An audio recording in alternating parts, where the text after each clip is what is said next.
So I'm just going to say a few things about human genome editing. This is an area that's become really controversial, but also has some exciting potential clinical applications down the road.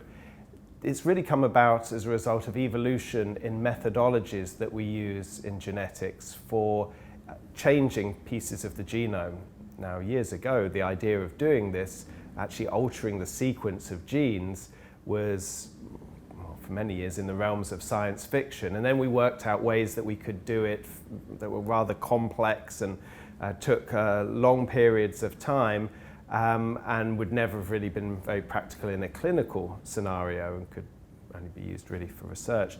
But more recently there have been developments which have allowed very precise changes in the human genome, or in fact any genome, to be made. And these genome editing tools, things like CRISPR, for example, which we've heard a lot about in the media recently, have opened up the potential for maybe making clinical alterations of the genome. In other words, maybe if there's a defective gene, maybe replacing that defect so that the individual maybe won't suffer a disease, for example.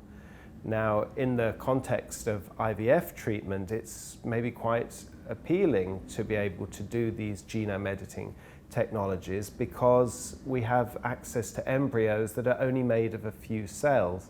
And this means that potentially we could deliver the treatment to all of the cells of the embryo. That's much easier than trying to treat an adult who maybe is made of trillions of cells, and some of them are deeply internalized and very hard to access, so very hard to correct a genetic defect in those sorts of cells.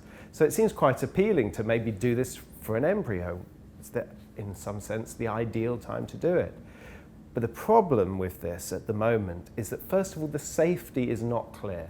There has not been sufficient work done to assess whether this is safe to do to human embryos.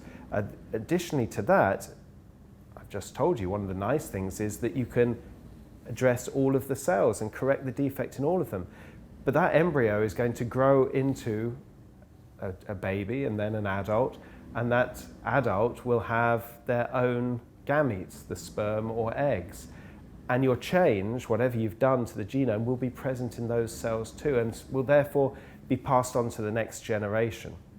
And of course that gives a lot of people some ethical pause. That not everyone is certain that they want to make changes to the genome that will be passed on to future generations. On a purely medical side, you could argue that this is a great thing. You are correcting the defect in that individual, and you don't need to worry about future generations suffering the same inherited problem. But on the negative side, if you believe that we shouldn't be altering the genome, then this kind of change that would be with humanity forever after, potentially, may be something that you find more difficult.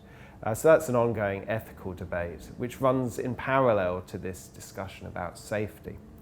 So really, before this could or should be applied clinically, we need to have a more broad discussion about what we feel is appropriate to do in human embryos, and also, absolutely, we need to be certain that it's safe to perform these tests.